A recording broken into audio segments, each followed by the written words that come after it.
नमस्कार। मैं हूं डॉक्टर भूदेव, योग स्पेशलिस्ट। योग एक प्रिवेंटिव मेडिसिन भी है और यह एक क्यूरेटिव मेडिसिन भी है। इससे बीमारियों से बचाव भी होता है और इससे बीमारियां ठीक भी होती हैं। आजकल से पहले जिस जिस डिपार्टमेंट में दूसरे लोग या बड़े-बड़े मंत्री वो भी ये जानते थे, कहते थे कि योग एक प्रिवेंटिव मेडिसिन है। मैं अपनी बात को रखना चाहता हूँ यहाँ पर, क्योंकि योग बचाव भी करता है बीमारियों को आने के लिए, और योग एक क्यूरेटिव मेडिसिन भी है। और वो मैं बताऊंगा, इस वीडियो में बताऊंगा कि ये कैसे क्यूरेटिव मेडिसिन है। कि जब हम ये जो हमारे जो शरीर है, इसमें मांसपेशियां हैं, हड्डियां हैं, और क्या चाहिए इस शरीर को, डाइजेशन प्रॉपर होना चाहिए स्वास्थ्य के लिए, और क्या चाहिए, मन का प्रसन्नता होनी चाहिए, और क्या होना चाहिए, शरीर के हार्मोन्स बैलेंस होना चाहिए। आखिर इन्हीं पे तो काम करते हैं सारी दूसरी तरह की मेडिसिन, चाहे आयुर्वेदिक हैं, चाहे एलोपैथी है, चाहे होम्योपैथी है। सभी मेडिसिन ऐसे ही काम करती हैं। तो वैसे ही उसी प्रकार योग भी उन्हीं तत्वों पे काम करता है जो शरीर के अंदर बिगड़ चुके हैं। वो कैसे, वो मैं बताऊंगा आज। जैसे अगर किसी को साइटिका है, तो इसका मतलब क्या है, उनका पोस्चर मेंटेन नहीं है, पोस्चर खराब है। दूसरा, मसल्स में ज़्यादा खिंचाव है। तीसरी बात, उनकी जो रीढ़ की हड्डियां हैं वो हैं सेट नहीं है। तो योगासन करने से पोस्चर करेक्ट हो जाएगा। ठीक। एक बात, मसल्स जो मांसपेशियां हैं वो मजबूत हो जाएंगी और फ्लेक्सिबल भी हो जाएंगी। तो वहाँ का दर्द अपने आप स्वतः ही चला जाने लगेगा, ठीक हो जाएंगे। वैसे ही दवाइयों से भी जाता है। हो सकता है उस स्ट्रेचिंग से और उनसे जल्दी ठीक हो जाए, कुछ ही दिन में ठीक हो जाए। एक बात। दूसरी बात से कैसे समझेंगे कि ये क्यूरेटिव मेडिसिन है योगासन, योग के योगासन। दूसरी तरह से ये समझेंगे कि बहुत बड़ी जो बीमारी है वो है स्टिफनेस। अगर शरीर में स्टिफनेस है तो कितनी भी दवा देंगे, बिना एक्सरसाइज के वो ठीक नहीं होंगे। ठीक। लेकिन बिना दवा के भी ठीक हो सकते हैं, वहाँ दवा देने के बावजूद भी ठीक नहीं होंगे। लेकिन अब यहाँ पर केवल योगासन करने से बहुत सारी बीमारियाँ ठीक हो सकती हैं। वो कैसे, स्टिफनेस से जुड़ी हुई जितनी भी बीमारियाँ हैं, और ये सब बीमारियों को नाम जोड़ा जाता है। कैसे, क्या, बहुत सारे मरीजों को बैक पेन रहता है स्टिफनेस की वजह से, और वो ठीक नहीं होता, इतने साल हो गए। कैसे ठीक होगा? स्टिफ फ्लेक्सिबिलिटी बढ़ाने के योगासन शरीर के अंदर फ्लेक्सिबिलिटी बढ़ा देते हैं। तो वो जितनी भी ऑर्थो से जुड़ी जो बीमारियां हैं उसमें योगासन बहुत काम का है, तो बीमारियां ठीक हुई। एक उदाहरण। दूसरा उदाहरण क्या, बहुत सारी लेडीज़ों को, बहुत सारे लोगों को, मरीजों को कंधों के दर्द होते हैं, फ्रोजन शोल्डर होते हैं, माइग्रेन होता है, हेडेक होता है। उसका बेस का है, कारण क्या है, हमारे कंधों की जकड़न। वहाँ पे क्या हुआ, जकड़न। जब तक जकड़न ठीक नहीं करेंगे, चाहे कितनी भी दवाई देंगे, थोड़ा आराम मिलेगा, चलता रहेगा, दवाई चलती रहेंगे, थोड़ा सा आराम मिलेगा, पूरा ठीक नहीं होंगे। आधे आधे ठीक हुए।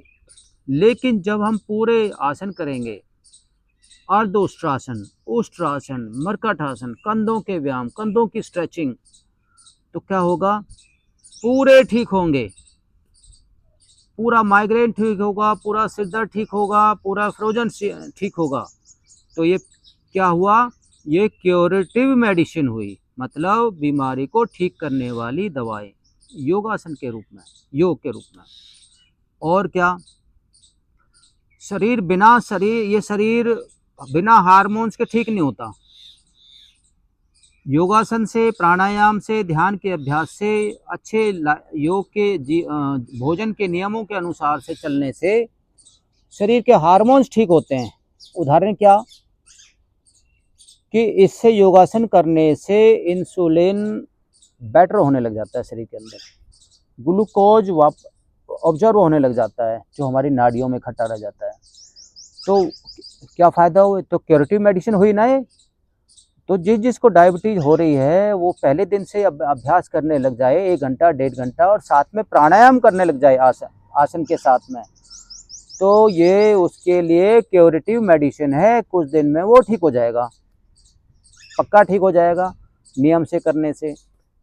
एक दूसरी बात, और बहुत सारे लोग ठीक होते हैं, इसका पूरा उदाहरण है पूरे देश के अंदर। और क्या, हार्मोन्स कैसे ठीक हैं? बहुत सारे लोगों को एक गुस्सा भी बहुत बड़ी बीमारी है हाई बीपी के अंदर। कुछ लोग हाई बीपी को तो ठीक कर सकते हैं लेकिन गुस्से को ठीक नहीं कर सकते। ठीक है, वो उसको कैसे ठीक करें?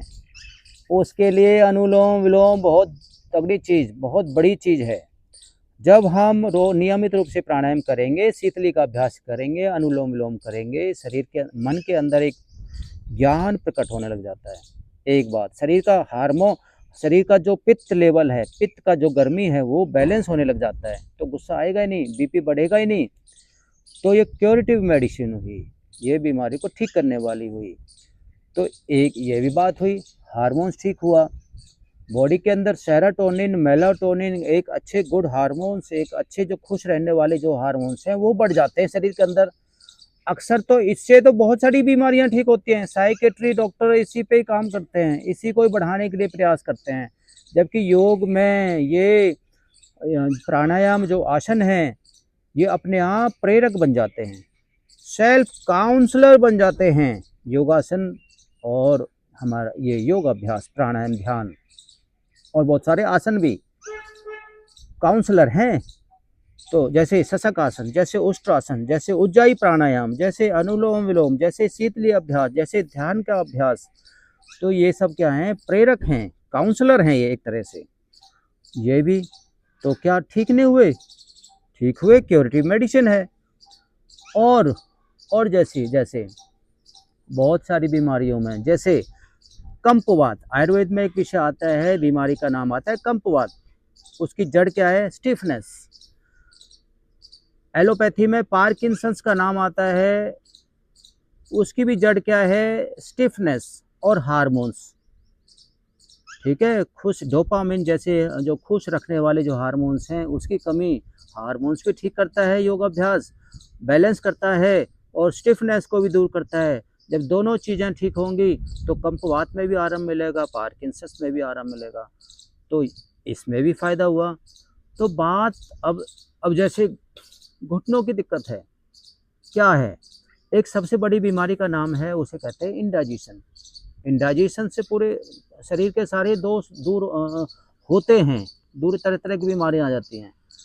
और डायबिटीज़ का भी कारण यही है, माइग्रेन का भी कारण यही है, गैस का भी कारण यही है, और घुटने का और कमर दर्द का भी कारण यही है, इंडाइजेशन।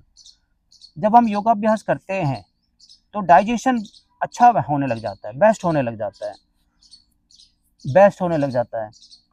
तो हमारा जो अग्नि है, जो डाइजेशन है, आयुर्वेद की भाषा में जो अग्नि दीपन है, वो आयुर्वेद के डॉक्टर भी अलग अलग बीमार दवाइयों से उसको दीपन करते हैं, अपनी भूख को बढ़ाते हैं। लेकिन अब उसमें योगाभ्यास से भी वो अग्नि का दीपन होता है। तो कितना कितना पैरेलल है योगाभ्यास, दूसरी पैथियों के बराबर काम करता है, कि उन्हीं सिद्धांतों पे भी काम करता है। जो सिद्धांत आयुर्वेद में है वही सिद्धांत योग में भी हैं, कि अग्नि का जब तक दीपन नहीं होगा, इंडाइजेशन कैसे ठीक हो, और जब तक इंडाइजेशन ठीक ना हो तब तक बीमारियां कैसे ठीक हो। तो इंडाइजेशन को ठीक करने पर भी काम करता है योगाभ्यास। प्राणायाम करने से, कपालभाति करने से, ठीक है, मंडूक आसन करने से, नाभिक चालन का अभ्यास करने से, ठीक है, तो इससे इंडाइजेशन ठीक हुआ, इंडाइजेशन से घुटने ठीक हो जाएंगे। एक बात, अब मैंने इतनी सारी चीज़ों बात बताया। दूसरी चीज़ है एक्सक्रीटरी सिस्टम। योग में एक ब्रह्म मुहूर्त की बात कही जाती है, ये सारी बात आ गई साथ में। एक अच्छी लाइफस्टाइल, जब तक एक्सक्रीटरी सिस्टम ठीक नहीं हुआ, जब तक कि खाना समय पर नहीं खाया और ये समय पर पेट साफ नहीं किया, जब तक भी बीमारी ठीक नहीं होगी। तो योग अभ्यास में ये जीवन शैली भी आती है कि जल्दी सोना और जल्दी उठना, जल्दी उठेंगे, जल्दी सोएंगे तो जल्दी उठेंगे सुबह ब्रह्म मुहूर्त में, और अपना स्वाध्याय का अभ्यास करेंगे। ठीक है, स्वाध्याय से ज्ञान का अर्जन होगा। और फिर एक बात आती है प्रसन्नता। अंत में इस बात पे जोर दूंगा कि बिना प्रसन्नता के कोई ठीक नहीं हो सकता। और ये योग का बहुत बड़ा तत्व है कि आत्मिक प्रसन्नता, आत्म तत्व की प्रसन्नता। जब हम योग अभ्यास करते हैं, आसन प्राणायाम करते हैं, तो हृदय से, श्वासों से व्यक्ति खुद से ही महसूस करने लग जाता है क्या?